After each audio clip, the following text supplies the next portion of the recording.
Radio 1 de Radio Nacional de España presenta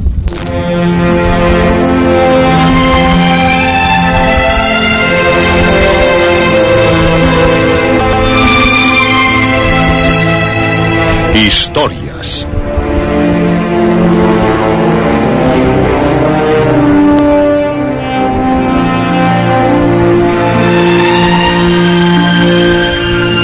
Historias de terror, de aventuras, de suspense, de ciencia ficción.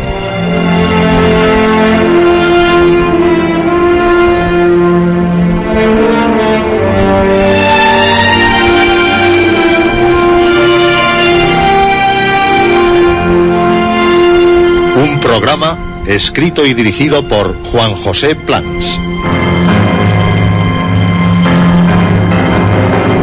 Esta noche, segundo ciclo dedicado a Edgar Allan Poe, El barril amontillado y Morella.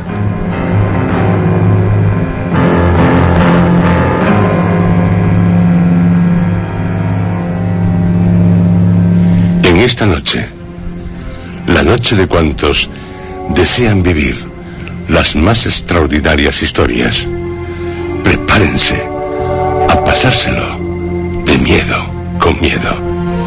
Y es que las historias de esta noche son espeluznantes.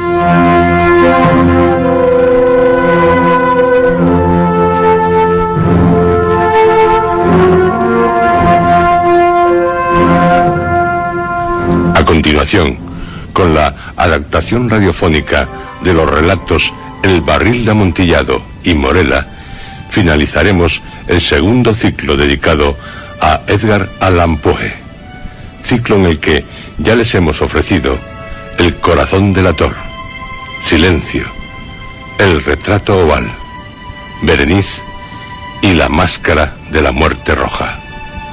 En octubre, con motivo de la conmemoración del 150 aniversario de su muerte, les ofreceremos el tercer ciclo dedicado a Poe, para el cual reservamos El entierro prematuro.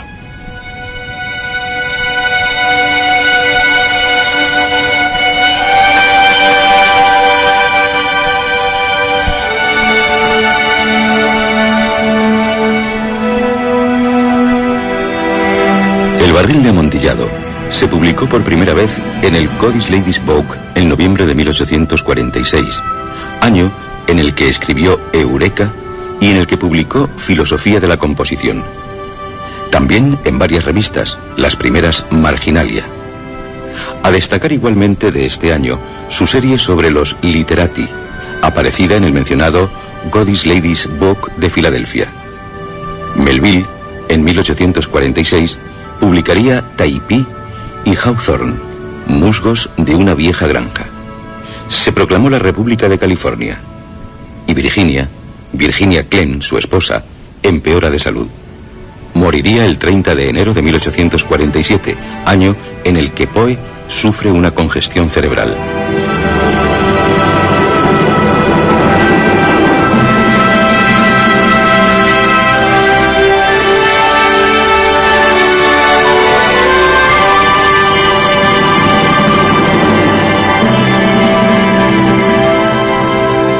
Son varias las fuentes que se han señalado para El barril amontillado. Unas de ficción, otras reales. La gran cripta de Honoré de Balzac puede que inspirase a Poe, o Marmion, de Sir Walter Scott, o el caso real al que hace referencia Joel T. Idley en una de sus cartas desde Italia, publicada en agosto de 1844 en el Columbian Magazine. Se cuenta en la carta: los huesos indican que se trata de un hombre fuerte, y aunque solo queda el esqueleto, su actitud y aspecto producen la impresión de que su muerte fue violenta. Idley se refiere a los huesos que fueron encontrados en la iglesia de San Lorenzo, en la ciudad italiana de Don Giovanni. Eran del esqueleto de un hombre que había muerto asfixiado a causa de ser emparedado vivo. El texto de Idley resulta terrorífico.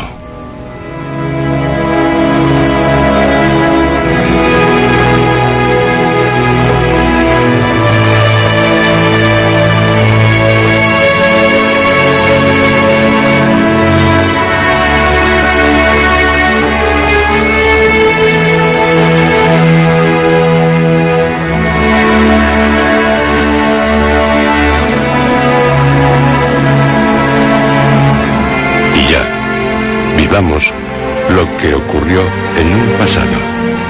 Puede que en la Edad Media, puede que en el Renacimiento italiano, porque estamos seguros que todos los miembros del Club Historias están dispuestos a vivir lo que nos cuenta un criminal, alguien que ya nos dice: había soportado lo mejor que podía las 1000 insolencias de Fortunato. Pero cuando se atrevió a insultarme, juré que me vengaría. Vosotros que conocéis bien la naturaleza de mi alma, no pensaréis que articulé ninguna amenaza. A la larga me vería vengado. Estaba decidido a ello, pero excluyendo cualquier riesgo. No solamente debía castigar, sino castigar con impunidad. Un agravio no se repara cuando el castigo alcanza también al agraviado, y tampoco queda reparado cuando el ofendido no se da a conocer al ofensor. Deberá entenderse que nunca, ni por palabras ni por hechos, había dado motivo a Fortunato para que dudase de mi buena voluntad.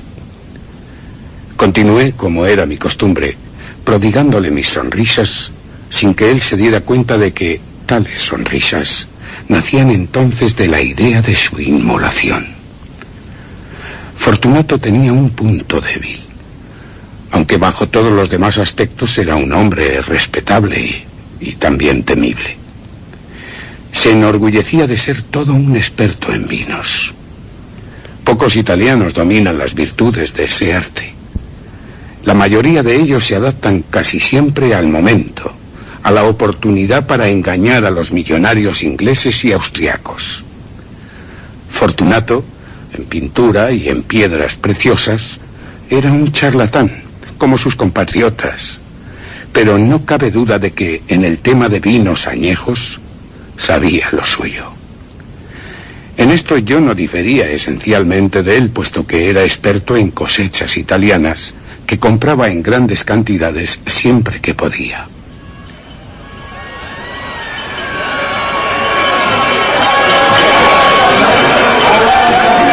Una tarde, ya a la hora del crepúsculo, cuando el carnaval alcanzaba su máxima locura, me encontré con Fortunato, que me saludó con gran cordialidad debido a que había bebido mucho. Estaba vestido de bufón. Llevaba un traje ceñido y partido en 2 mitades, y cubría su cabeza con un cucurucho con cascabeles. La verdad es que me alegré mucho de verle, tanto que me pareció que no sería capaz de dejar de estrecharle la mano. Ah, mi querido amigo, qué suerte haberte encontrado. ¿Y qué aspecto el tuyo, Fortunato? Inmejorable. Y por cierto... ¿Sí? He recibido un barril de vino. Dicen que es amontillado, pero tengo mis dudas. No sé si lo es. ¿Cómo? ¿Un barril de amontillado? ¿Un barril, dices? No es posible. Y en pleno carnaval. Por eso tengo mis dudas de que lo sea, Fortunato. Y he sido lo bastante tonto como para pagarlo sin consultarte antes. No pude encontrarte y temí perder la ocasión de hacer un buen negocio. ¡Amontillado! Te repito que dudo... ¡Amontillado! Quisiera asegurarme. ¡Amontillado! Ahora iba a casa de Lucchesi. Tú, como pareces tan ocupado, si alguien entiende de vinos es Lucchesi. Él me dirá... ¿Lucchesi? Lucchesi es incapaz de distinguir entre un amontillado y un jerez. Pero hay tontos que, como catadores, pueden rivalizar contigo. ¿Conmigo? ¿Lucchesi? Anda, vamos ya. ¿A dónde?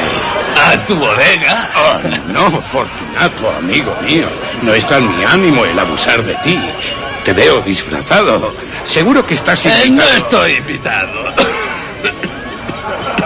Así que vamos. Pero pareces acatarrado. Y en mi bodega hay una humedad insoportable. Hay salitre por todas partes, figúrate. No me importa, no me importa. Vamos. Este catarro no es nada. Amontillado. Te han engañado. Y en cuanto a Lucchesi, repito, no distingue un Jerez de un amontillado.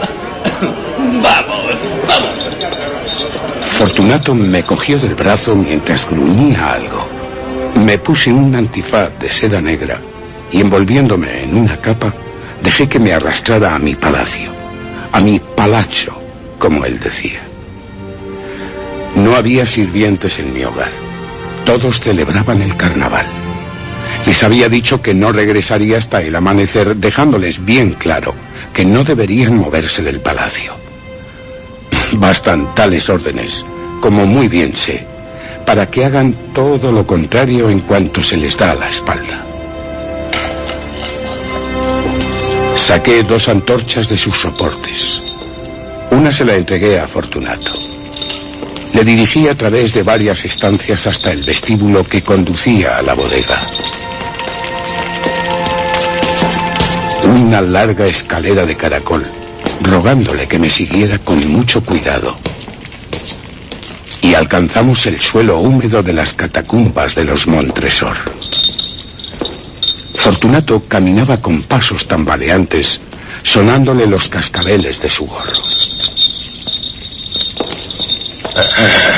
¿Y el barril? Un poco más allá. Pero observa cómo brillan esas telarañas blancas en todas las paredes. ¿Telarañas? Se volvió hacia mí y miró mis ojos con los suyos. Eran como 2 bolas vidriosas preñadas de embriaguez. Salitre. Sí, salitre, Fortunato. Pero dime, ¿desde cuándo tienes esa tos? El ataque de tos le impidió responderme al momento. No es nada, amigo.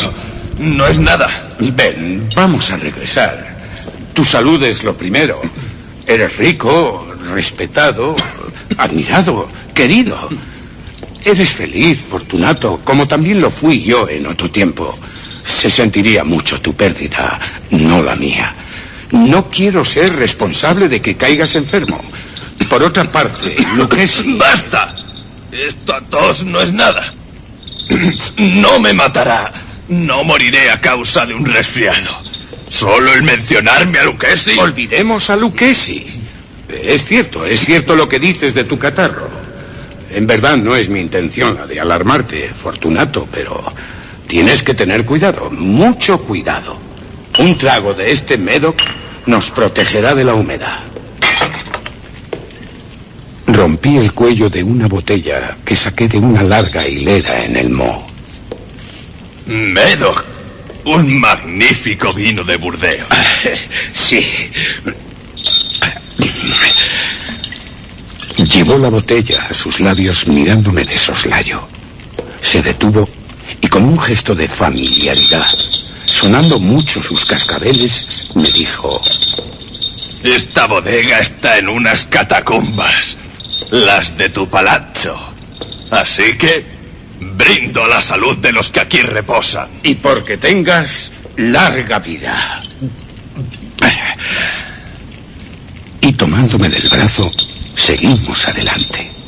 Estas catacumbas son enormes. Los Montresor fueron una gran familia y muy numerosa. No recuerdo vuestro blasón. Un gran pie humano de oro en campo de azur.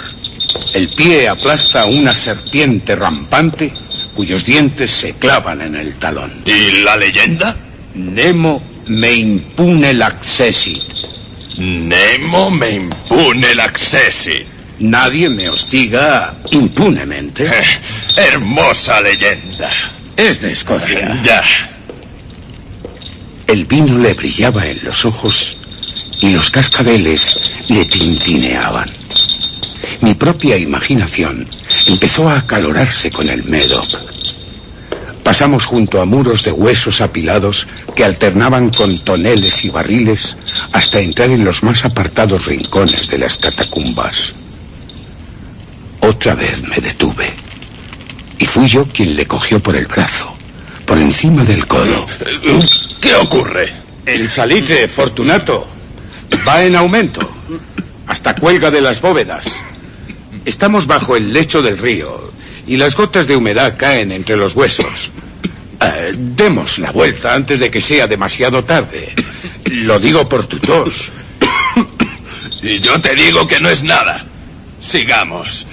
Pero antes, bebamos otro trago de Médoc. Rompí el cuello de una botella de Greve. Dame. Se la está bebiendo de un trago y sus ojos se iluminan con una luz brillante. Y ahora tira la botella. Y se echa a reír. ¿No comprendes? Pues no, Fortunato. Has tirado la botella con un gesto que no sé cómo interpretar. Parece un movimiento grotesco. Está claro que no comprendes. No comprendo. Entonces, no eres de la hermandad. ¿Qué? ¿Que no eres masón? Oh, sí que lo soy. ¿Tú? ¿Tú masón? Imposible. Lo soy. Muéstrame algo para que me lo pueda creer. Mira lo que tenía entre los pliegues de mi capa. Una paleta de albañil.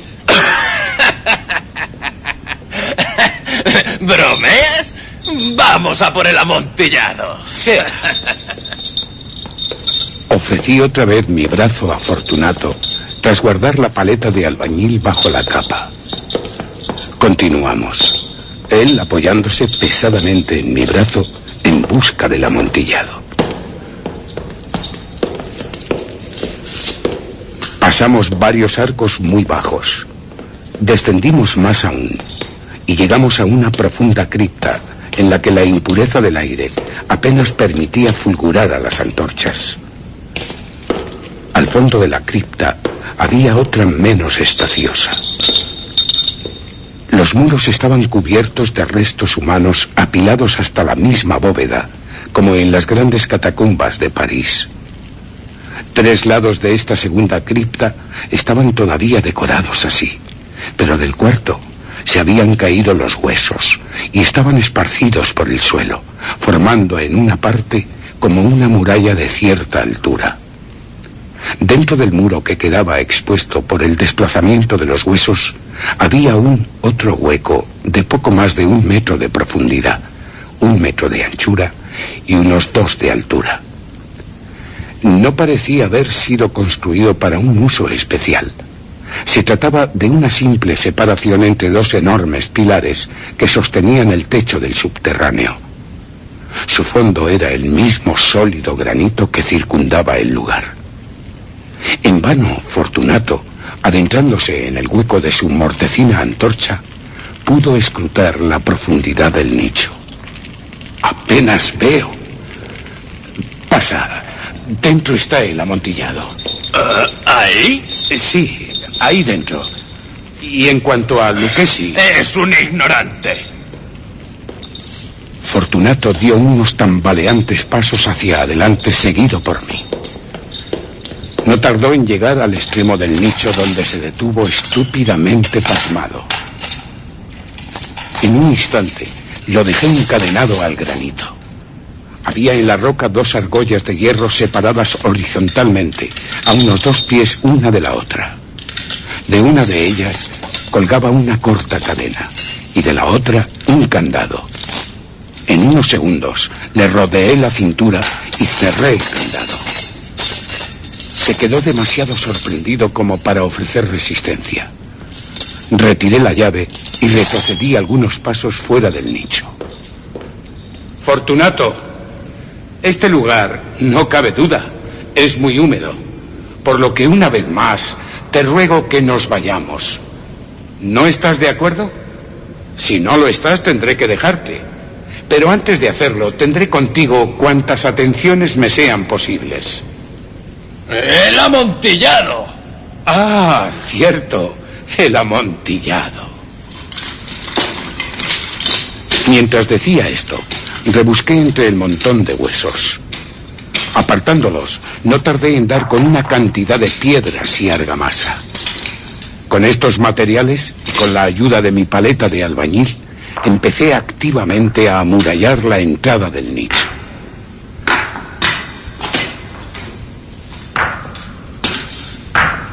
Apenas había terminado la primera hilera de mampostería cuando descubrí que la borrachera de Fortunato se había disipado en gran parte. El primer indicio fue un débil grito, un gemido que me llegó desde el fondo del nicho. No era el de un borracho.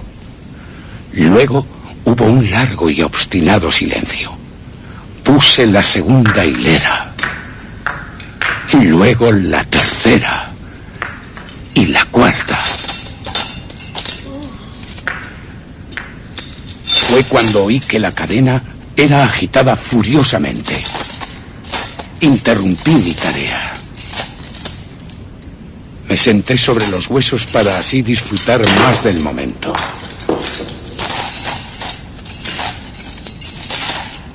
Cuando dejé de oír el metálico ruido, tomé de nuevo la paleta. Y acabé sin interrupción la quinta, la sexta, la séptima fila. La pared llegaba entonces casi a nivel de mi pecho. Hice una pausa. Levanté la antorcha por encima de la mampostería, proyectando algunos débiles rayos de luz sobre la figura de Fortunato. Una serie de grandes gritos, agudos alaridos, salieron súbitamente de la garganta del encadenado, lo cual me estremeció. Desenvainé mi espada y empecé a esgrimirla a través del nicho, pero dejé de hacerlo al tranquilizarme tras reflexionar por un instante. Puse la mano sobre el macizo muro de la catacumba y tras palparlo me quedé satisfecho.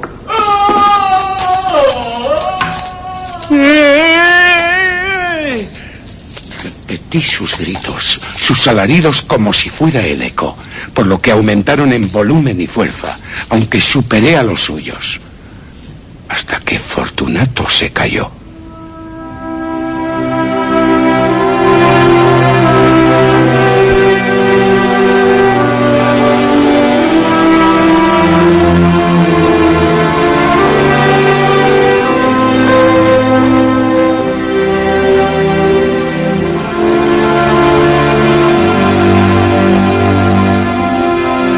Era ya medianoche y mi tarea se acercaba a su fin. Había completado la octava, la novena y la 10ª hilera. Terminé gran parte de la 11ª y última, quedando por colocar tan solo una piedra. Aunque apenas podía con su peso, la coloqué más o menos en posición. Fue cuando...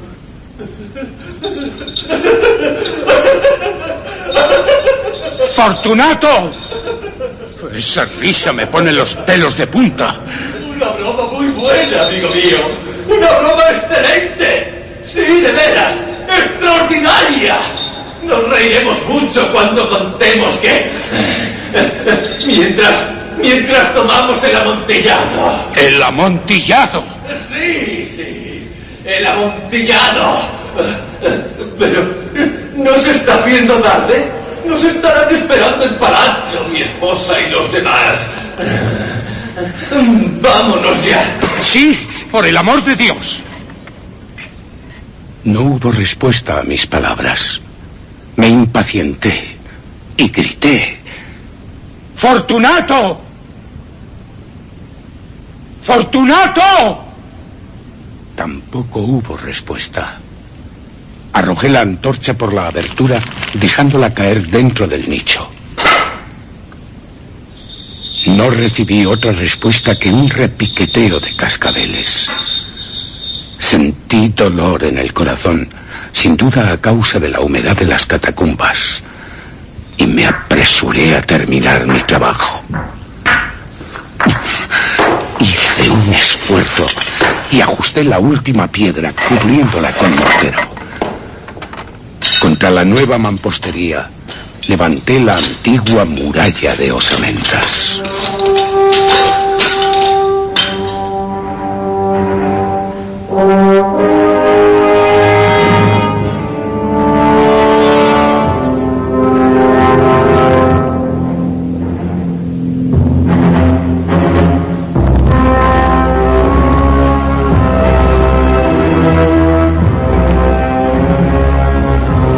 Durante medio siglo, ningún mortal ha removido los huesos.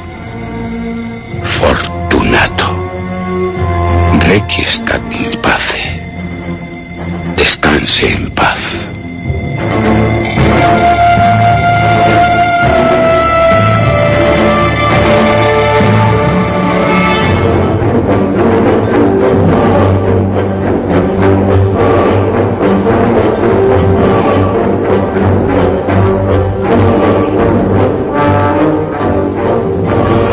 La segunda de las tres que componen la película Historias de Terror de 1961 de Roger Corman mezcla los temas de El gato negro y El barril de amontillado, con Vincent Price como Fortunato y Peter Lorre como Montresor.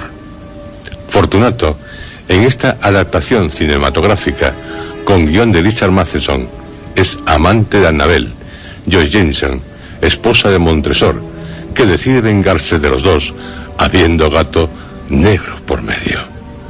La primera de las tres historias de esta misma película, también con guión de Richard Matheson, es Morella. Vincent Price es Locke, Maggie Pierce, Lenora, Leona Hayes, Morella. La tercera historia, como ya en su día reseñamos, la verdad sobre el caso del señor Valdemar. La adaptación cinematográfica de Morella resulta más fiel al texto de Poe que la de El gato negro, El barril de amontillado.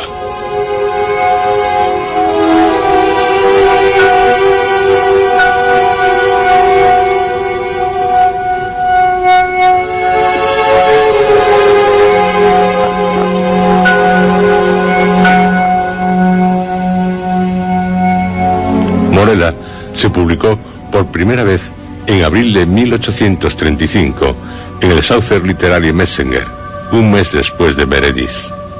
Para Poe, hasta componerla ya, era su mejor cuento. En este relato, Poe trata el tema de la reencarnación, un tema que inquietaba mucho en su época, y que, tal vez con Poe, aún inquietó más.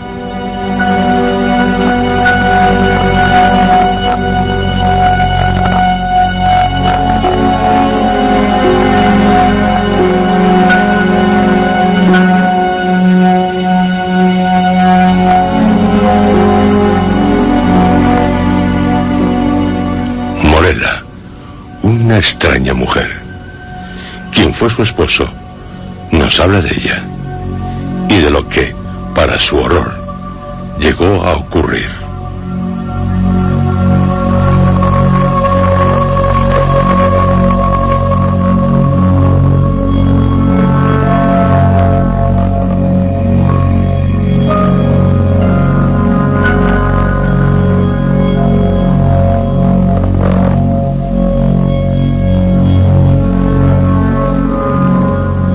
El afecto que profesaba a mi amiga Morella era muy profundo, pero también muy extraño.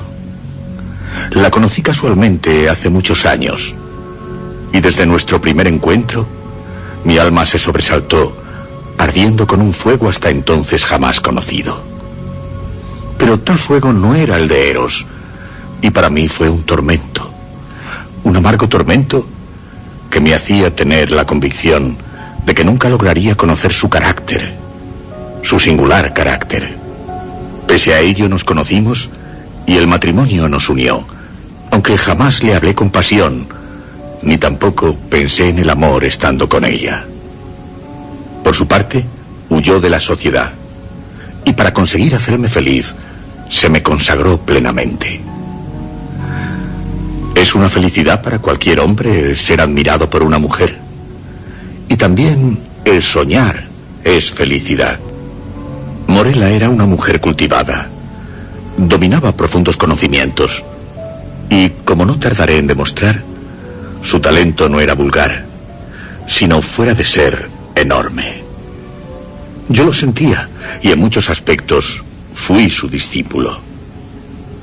Pronto descubrí, sin embargo, que quizá a causa de su educación en Presburgo, exponía a mi consideración cantidad de escritos rústicos que se juzgan habitualmente la escoria de la más baja literatura alemana. Tales libros, por razones que no puedo concebir, venían a ser algo así como su manjar espiritual de forma constante. Si con el tiempo hice lo mismo, debe atribuirse a la simple pero eficaz influencia del hábito. En todas esas costumbres de no equivocarme estaba ausente mi razón. Mis convicciones, a menos que no me conozca a mí mismo, de ningún modo estaban basadas en lo ideal, y no creo que se desprenda el menor matiz místico de mis pensamientos, de mis escritos o de mis actos. Convencido de todo esto, me abandoné confiado al cuidado de mi esposa, y me sumergí de lleno y con el corazón libre en el laberinto de sus estudios. Y entonces, cuando escudriñando páginas prohibidas sentía que un espíritu aborrecible se encendía dentro de mí, Morella posaba su fría mano sobre la mía y sacaba de las cenizas de una filosofía muerta algunas palabras hondas, raras, cuyo extraño sentido se grababa en mi memoria. Echado a su lado, me pasaba horas y horas absorto. Me bañaba en la música de su voz hasta que su melodía tomaba matices sombríos y caía sobre mi alma una sombra que me hacía estremecer interiormente al eco de sus sonidos sobrenaturales. Y así, el placer se desvanecía en el horror y lo más bello se transformaba en lo más horrible, como el Hinnom se convirtió en la Gehenna.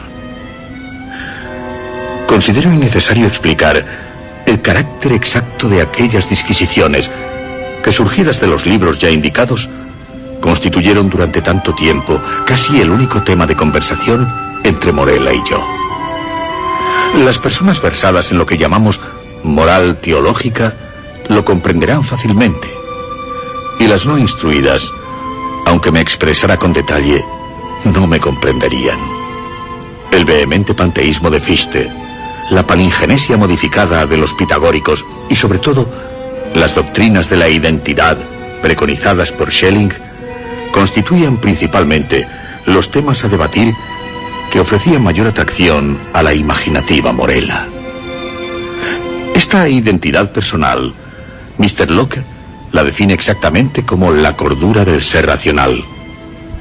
Y puesto que por persona entendemos una esencia pensadora dotada de razón, y en cuanto que existe una conciencia que siempre acompaña al pensamiento, es esa conciencia precisamente la que modela y nutre nuestro yo, diferenciándonos así de los demás seres que piensan y otorgándonos nuestra propia personalidad.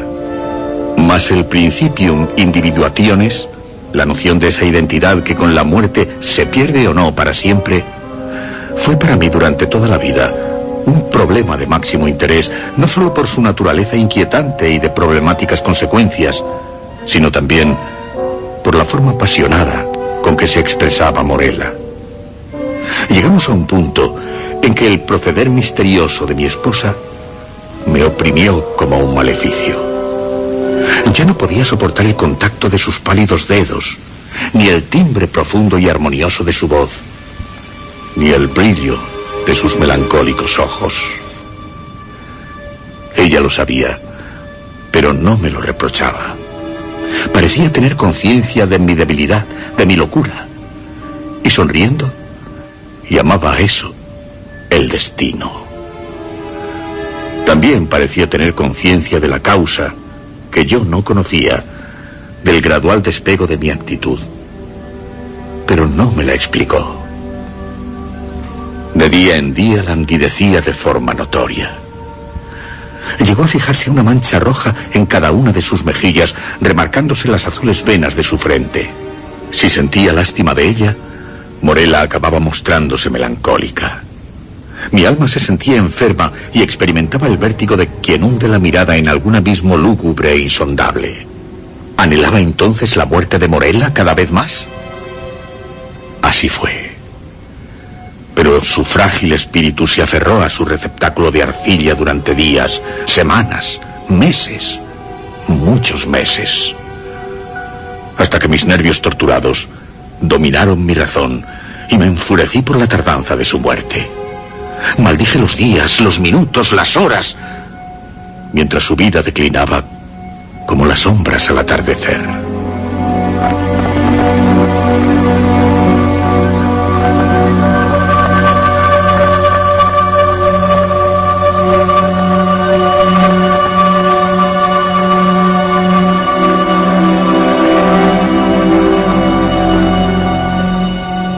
En una tarde de otoño, en la que reinaba una gran quietud de todos los elementos, Morella me llamó a la cabecera de su lecho.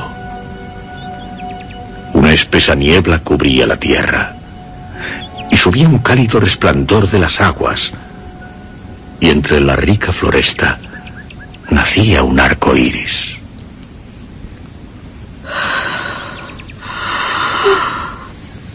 Este es el día de los días. El día más bello para vivir o para morir.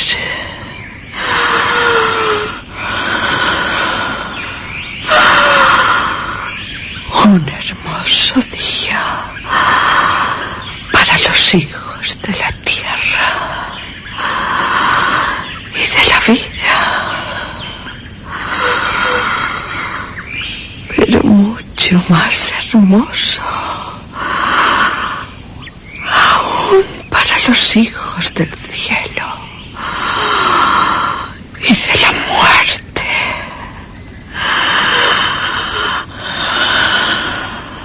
Me acerqué a ella y la besé en la frente.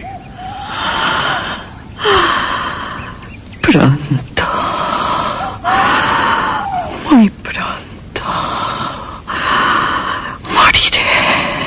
Morella. Pero sin embargo, viviré. Morella. No. Nunca existieron los días en que hubieras podido amarme. No. Pero a quien aborreciste en vida, la amarás, la adorarás cuando esté muerta. Morella. Sí.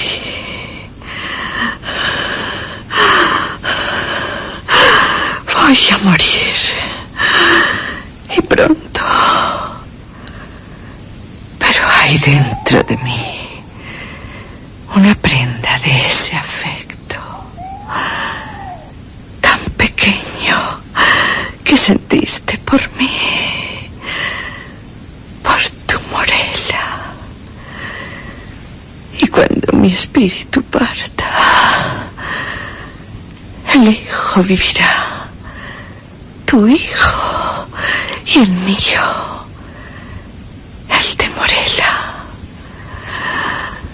Pero tus días estarán colmados de amargura, de esa amargura indeleble que es la más pertinaz, la más duradera de las impresiones, como el ciprés. Es el árbol que vive más años. Porque las horas de tu posible felicidad ya pasaron, como las olorosas rosas de Paestum no se abren dos veces. En En un mismo año ya no podrás jugar con el tiempo como el poeta de Teos, Anacreonte. Te resultarán extraños el mirto y el vino, y donde quiera que vayas llevarás contigo tu propio sudario, como el musulmán de la Meca. Morella. Pero Morella, ¿cómo sabes tú? Lo sé.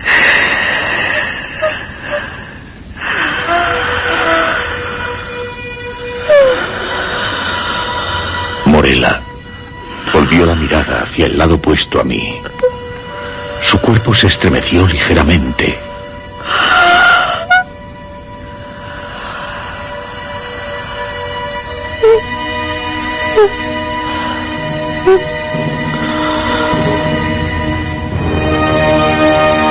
Murió. Y no oí más su voz.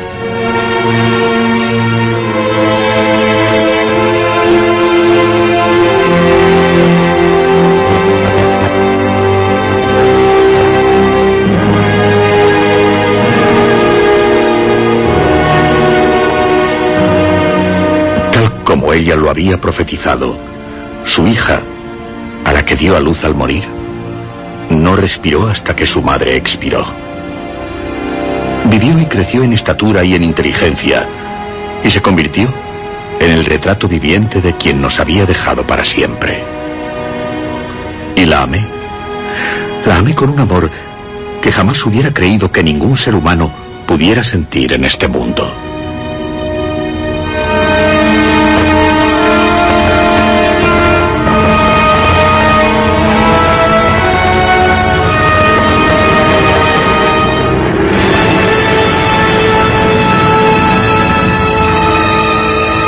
Pero no pasó mucho tiempo para que el cielo de tal amor puro se nublara, y la tristeza, el horror y la angustia aparecieron como nubes precursoras de una horrible tempestad. Mi hija crecía en talla e inteligencia rápidamente, de forma extraña, inquietándome cómo desarrollaba su mente tan poderosa. Tumultuosos negros pensamientos se amontonaron sobre mi lacerado espíritu.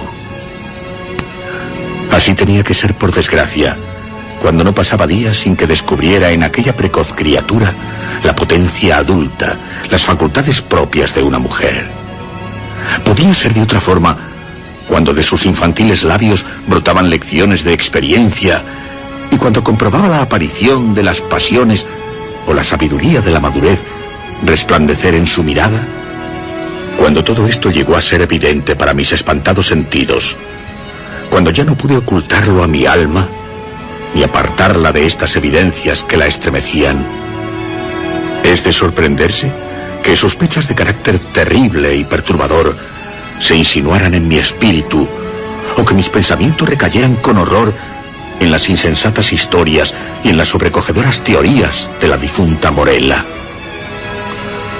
Arrebaté a la curiosidad del mundo a un ser que el destino me obligaba a adorar, y que en el retraimiento de mi hogar velé con angustiosa ansiedad, y más aún todo cuanto concernía directamente a la criatura amada. A medida que pasaban los años y contemplaba día tras día su rostro puro, suave, elocuente, y vigilaba sus formas según se iban desarrollando, día a día descubría más semejanza entre la niña y su madre. Por instantes se espesaban esas sombras de parecido, y su aspecto era más pleno, más definido, más perturbador y más espantosamente terrible. Podría ocurrir que su sonrisa sumisa se parezca a la de Morella. Al fin y al cabo, era su madre.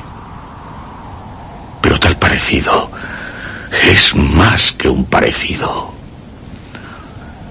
No aguanto que sus ojos sean igual a los de Morella. No soporto su mirada, que acaba penetrando en mi alma con el mismo e intenso, desconcertante pensamiento de quien murió. Su majestuosa frente, los rizos de su suave, sedosa cabellera, sus pálidos dedos, esos dedos que acaricio recordando a Morella, el timbre de su voz, cadencioso, grave, y sobre todo, esas frases, esas expresiones iguales a las que decía Morella. Encuentro en ello alimento para una idea devoradora y horrible, para un gusano que se resiste, que no quiere morir.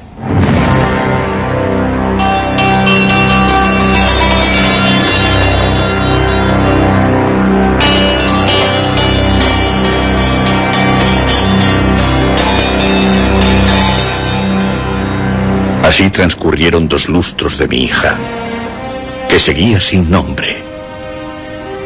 Hija mía, querida mía, eran mis expresiones habituales respecto a ella, dictadas por mi afecto paternal.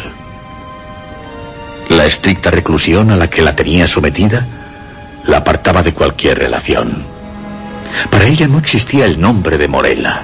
Jamás le hablé de su madre, porque me era del todo imposible hablarle de ella. Durante 10 años, mi hija no recibió impresiones del mundo exterior, salvo las que pudo tener de su aislamiento. Llegué a pensar en bautizarla. Pensaba que así me libraría del terror. Pero dudo acerca del nombre que debo imponerle. Son muchos los que acuden a mis labios. Nombres de la sabiduría, de la belleza, de tiempos antiguos y modernos. Pero, ¿quién me inspira en estos momentos el nombre de la que fue mi esposa? ¿Qué demonio me impulsa a proferir el nombre cuya simple vocación hace fluir mi sangre a torrentes, martillando mis sienes, agitando mi corazón? ¿Qué espíritu maligno grita desde los abismos de mi alma su nombre? Susurré, bajo la bóveda oscura de una noche silenciosa, su nombre. Lo hice al oído del santo varón. Morella. Y qué ser aún más diabólico convulsionó el rostro de mi hija, cubriéndolo repentinamente con las sombras de la muerte. Ella, sobresaltada al oír Morella, alzó sus ojos al cielo, cayendo de rodillas sobre las negras losas de nuestro panteón familiar. Respondió: Aquí estoy. Tales palabras, claras, frías, penetraron en mis tímpanos, convirtiéndose en plomo hirviendo que perforaron hasta llegar a mi cerebro. Por muchos años que pasen, jamás podré olvidar aquel momento. Las flores y las viñas no las ignoré, pero la cicuta y el ciprés me cubrieron con su sombra día y noche. Perdí toda noción del tiempo y del espacio. Las estrellas de mi sino se apagaron en el cielo. Desde entonces, la tierra se volvió para mí tenebrosa, pasando fugazmente todas sus sombras ante mí. Solo veía una: Morella. Los vientos susurraban una sola palabra, y las olas del mar: Morella. Pero mi hija murió, y con mis propias manos la llevé a la tumba. Reí amargamente. Reí mucho cuando, en el sepulcro en donde deposité a la segunda, no había ningún resto de la primera Morella.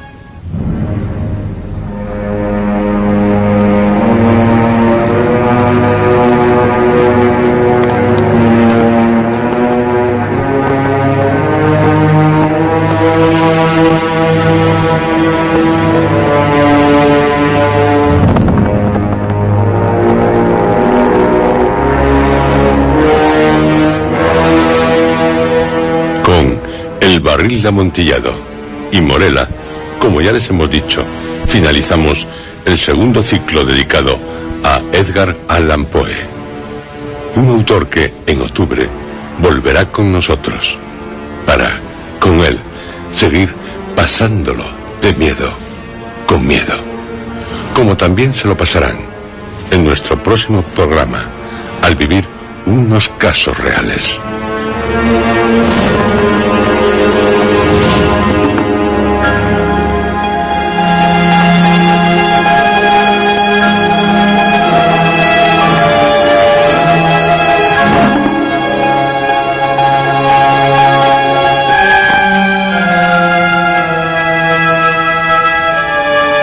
A este programa le seguirán las adaptaciones radiofónicas de ¿Qué era?, de Phil James O'Brien, y Miedo, de Guy de Maupassant.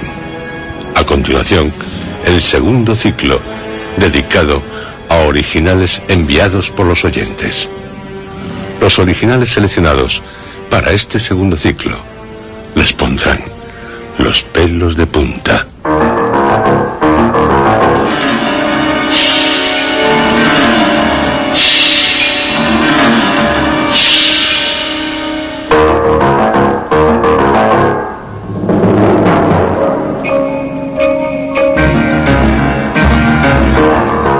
Han escuchado ustedes dentro de la serie Historias.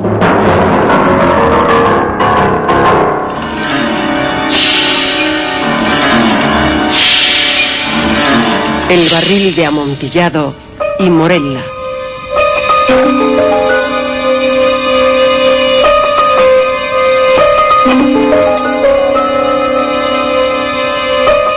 Estos capítulos han sido interpretados por Juan José Plans, Arturo Martín, Roberto Cruz, José Antonio Ramírez, Lourdes Guerras y Luis Alonso Carrasco.